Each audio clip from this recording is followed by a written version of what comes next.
हम इंतजार करेंगे मोहतरमा, मगर इसके बाद क्या होगा? मीना साहिबा का बयान लिया जाएगा। तो इसका मतलब है कि बयान के हिसाब से सारी चीजें होंगी। मेरी कही हुई बातों की अहमियत नहीं है कोई? क्योंकि वो एक मजलूम है। मजलूम है? अगर वो आप पर शिकायत दर्ज करती है तो कोई मसला हो सकता है। हाँ, अगर आप चाहे तो मीना साहिबा से बात कर सकती हैं। कोई बात नहीं करूंगी मैं उस मीने से। क्या उस बेशरम औरत के सामने भीख मांगू मैं? ऐसा बिल्कुल भी नहीं हो सकता। बेटा, क्या बात की तुमने मीने से? क्या मेरे खिलाफ कुछ कहा उसने? आप मेरे साथ मेरी गाड़ी में चलें। उसने क्या कहा है? जवाब तो दो मुझे। पहले चलें और गाड़ी में बैठे मेरी। राब्ते में रहिएगा। ठीक है मैडम।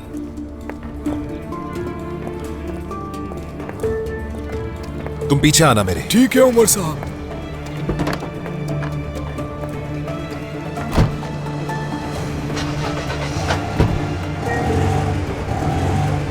तो वो मेरी शिकायत करेगी, ऐसा है? आपने ऐसा क्यों किया अगर इतना ही डर लग रहा है आपको? मैं कसम खाकर कहती हूँ मैंने कुछ नहीं किया, खुद गिरी थी सीढ़ियों से वो। तो आपको उसके पास उसके घर जाने की क्या जरूरत पेश आ गई? बात करने गई थी मैं। किसी की जिंदगी तबाह करने का हक नहीं है आपको। आपको ऐसा करके क्या मिल जाता है? क्या आप लोगों की जिंदगियों में दखल देना बंद नहीं कर सकती हैं अम्मी? तुमसे कहा ना कि कुछ नहीं किया मैंने। आप ये जानने के बावजूद भी कि वो बच्चा मेरा है तो उसके साथ ऐसा कैसे कर सकती हैं? अच्छा है कि उस बच्चे का ताल्लुक तुमसे है, कम से कम ये एहसास तो हुआ। आप भी जानती हैं इस बारे में, मीने ने बता दिया है आपको। तो तुम खुद सोचो कि ये जानते हुए मैं तकलीफ कैसे पहुंचा सकती हूँ? वो इसलिए कि मुझे नहीं लगता कि आप में कोई जमीन नाम की चीज बची है। मैंने कुछ नहीं किया मीने के साथ, सीढ़ियों से खुद गिरी थी वो। मीने ने तो बताया कि आपने धक्का दिया। सरासर झूठ बोल रही है वो, इसका कोई सबूत नहीं है उसके पास। आप वहाँ मौजूद थी, इससे बड़ा क्या सबूत चाहिए अम्मी? वो लड़की हॉस्पिटल पहुँच गई है, इसके अलावा क्या देखना रह गया है? तो अब वो मेरी शिकायत करेगी पुलिस से? फैसला मुझ पर छोड़ा था उसने। हाँ, चालाक लोमड़ी। उसका मकसद तुम्हारी नजरों में अपना मकाम ऊंचा करना है और कुछ नहीं। मीने को बता दिया है कि मुझसे उम्मीद ना रखे। तुमने क्या कहा फिर उससे? चुप रहने के बजाय शिकायत का तो नहीं कहा ताकि सजा मिल सके मुझे?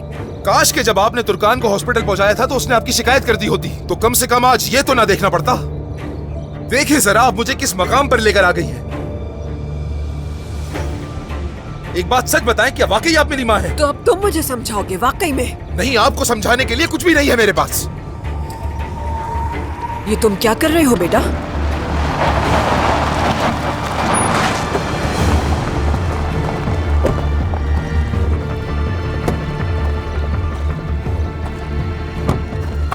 क्या तुम वाकई अपनी माँ को सजा दिलवाना चाहते हो? हाँ, मीने को मेरे खिलाफ शिकायत करने की इजाजत दे दोगे क्या? मेरे बच्चे को मारने की कोशिश की, मेरे बीवी के खानदान को बेघर कर रही हैं, तो मैं आपको कैसे माफ कर सकता हूँ अम्मी? कोई एक वजह बताएं जिसकी वजह से माफ कर दूं। तुम्हें मेरा दुश्मन बना दिया। देखो ना, वो लोग अच्छी तरह से जानते हैं कि मेरी कमजोरी तुम हो। तुम्हें खोने से डरती हूँ। अफसोस। कोई किसी को किसी के खिलाफ नहीं कर सकता। फाते जैसे घटिया इंसान के साथ इत्तेहाद करते जरा शर्म नहीं आई आपको अम्मी? उन्हें बेघर करने के लिए कैसे मान गई? मैंने उसे अपना वकील फराहम किया, बस और कुछ नहीं। क्या जरूरत थी इसकी? उनके खानदानी मसाइल में दखल देने की क्या जरूरत थी आपको? लेकिन आप तो मौके की तलाश में थी और जैसे ही आपको मौका मिला आपने उसका साथ दे दिया, क्योंकि आप तकलीफ पहुंचाना चाहती हैं तुर्कान को और साथ साथ उसके खानदान को भी, है ना? जिस औरत ने हमारे खानदान को नुकसान पहुंचाया, साख बर्बाद की, उस औरत और उसके खानदान के लिए तुम मुझे कसूरवार ठहराओगे बेटा? मुझे तुर्कान के किरदार पर जरा भी शक नहीं है, उस पर यकीन है मुझे, और मुझे ऐसा बिल्कुल नहीं लगता कि उस पर यकीन करने के लिए मुझे आपकी इजाजत चाहिए होगी। जब सादिक बाबा ने मेरे सामने आपका नाम लिया तो मैं यकीन नहीं कर पाया। मुझे लगा कोई गलतफहमी हुई होगी और सोचा कि मेरी अम्मी इतना कैसे गिर सकती है, लेकिन नहीं, ये तो सच निकला। आप तो उसको तिजारत का नाम दे रही हैं। शर्म नहीं आई ऐसी तिजारत करते हुए? फाते पहले ही वो केस खोलना चाहता था क्योंकि उसका इरादा पुख्ता था और उसके बहन भाइयों में सुलह नहीं हो सकती। उस घर को हर हाल में बिकना ही था। मैं अगर वो घर ना खरीदती तो कोई और आकर खरीद लेता, और वैसे भी मैं उन लोगों को घर से थोड़ी निकालूंगी। बस उन्हें थोड़ा सा सबक सिखाना चाहती थी और कुछ नहीं। दस्तबरदार हो जाएं इस सारे मामले से। किसी का सुकून, किसी की जिंदगियां तबाह करने का हक जरा भी नहीं है आपको। किसी का किसी से घर नहीं छीन रही हूँ मैं। अदालत के हुक्म से घर भेजा जा रहा है वो। हाँ, तो केस आपने ही शुरू करवाया। मैं जज नहीं हूँ उमर बेटा, कानून जिसकी इजाजत देगा वही होगा। इसके अलावा मेरा इस सब से कोई लेना देना नहीं। वकील संभाल रहा है सब कुछ। तो वकील से कहें कि वो अदालत में जाकर ये केस मंसूख कर दे। नहीं, मैं ऐसा नहीं करूंगी। फाते साहब के साथ मुआहदा हो चुका है मेरा। फाते साहब? अम्मी, आपको 24 घंटे का वक्त दे रहा हूं मैं। अगर आप पास नहीं आई, अगर नहीं मानूंगी तो क्या होगा? तुम मुझे दोबारा धमकी दे रहे हो? जिस औरत ने हमारी परवाह नहीं की, खानदान की साख को मिट्टी में मिलाया, उसके लिए मुझे धमकी दे रहे हो? मेरा बेटा इस कदर बेवकूफ नहीं हो सकता। मैंने ये आपको आखिरी मौका दिया है अम्मी। मैंने भी।